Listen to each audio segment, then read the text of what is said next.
ময়ো শূন্যকালীন ঘণ্টাত জাননী জাৰি কৰিছিলোঁ। কালি প্ৰতিদিন অসমীয়া প্ৰতিদিন কাকতত এই বাতৰিটো প্ৰকাশ পাইছিল আৰু শূন্যকালীন ঘণ্টাত আমি সম্পূৰ্ণ নীতি নিয়ম মতে মুখ্যমন্ত্ৰীৰ অফিচৰ পৰা ৰিচিভ কৰাই কপি যি নিয়মত দিব লাগে তেনেকৈ দিছিলোঁ। কিন্তু আজি শূন্যকালীন ঘণ্টাত আমাক এইটো উপস্থাপন কৰিবলৈ সুযোগ দিয়া নহ'ল। এই কাৰণেই যে এই ঘটনাটোত এগৰাকী বিজেপি নেতাই ইয়াত এই চক্ৰান্তত জড়িত হৈ আছে। আৰু দুৰ্ভাগ্যজনক কথাটো হ'ল এই ভিডিঅ'টো প্ৰথম যেতিয়া ভাইৰেল হৈছিল যে তাত একাংশ শ্ৰমিকক এনেকৈ বৰ্বৰোচিতভাৱে মাৰপিট কৰি তেওঁলোকক তাৰ পৰা খেদি পঠিওৱা হৈছিল।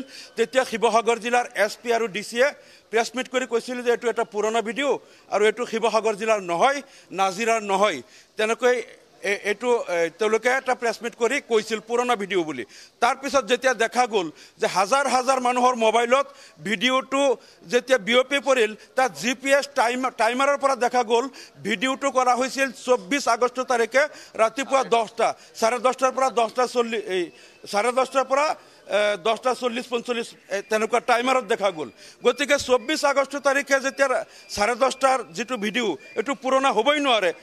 তাৰপিছত এই কথাটো ভাইৰেল হোৱাৰ পিছত দেখা গ'ল যে এইটো পুৰণা ভিডিঅ' বুলি তেওঁলোকে যিটো এইটো আওকাণ কৰিব বিচাৰিছিল, এইটো পুৰণা ভিডিঅ' নহয়। আৰু তেওঁলোকক এই ভিডিঅ'ত তেওঁলোকে মাৰপিট কৰিছে, মুখত কাপোৰ বান্ধি এজাক গুণ্ডা বাহিনীক গাড়ীৰে আনি সম্পূৰ্ণ ভিডিঅ'ত দেখা গৈছে।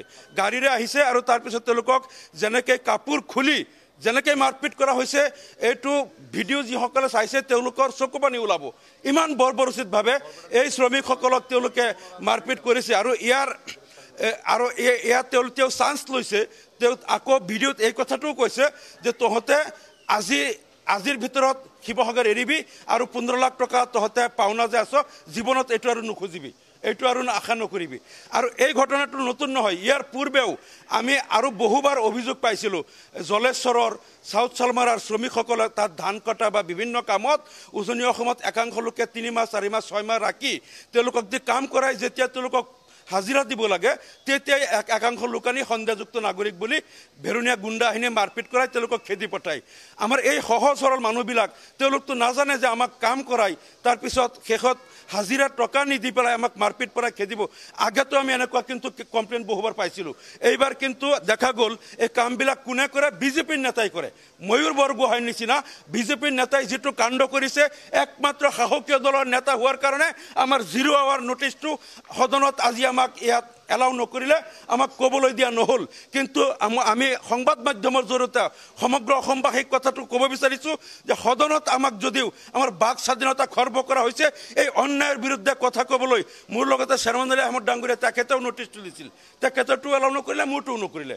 গতিকে সমগ্ৰ অসমবাসীয়ে বিচাৰ কৰক বিজেপিৰ নেতাসকলে কেনেকৈ এই নিৰীহ খাটিকুৱা লোকসকলক খটুৱাই পেলাই তেওঁলোকক দি কাম কৰাই তেওঁলোকৰ লাখ লাখ টকা তেওঁলোকৰ আত্মসাৎ কৰি কেনেকৈ মাৰপিট কৰি খেদিছে, কিমান নিৰ্দয়ভাৱে প্ৰহাৰ কৰিছে, তাৰ বিচাৰ অসমবাসীয়ে কৰিব বুলি আমি দাবী কৰিছোঁ। আৰু অতি সোনকালে ময়ূৰ বৰগোহাঁই আৰু তেওঁৰ ভেৰুণীয়া গুণ্ডা বাহিনীক গ্ৰেপ্তাৰ কৰিবলৈ আমি দাবী জনাইছোঁ।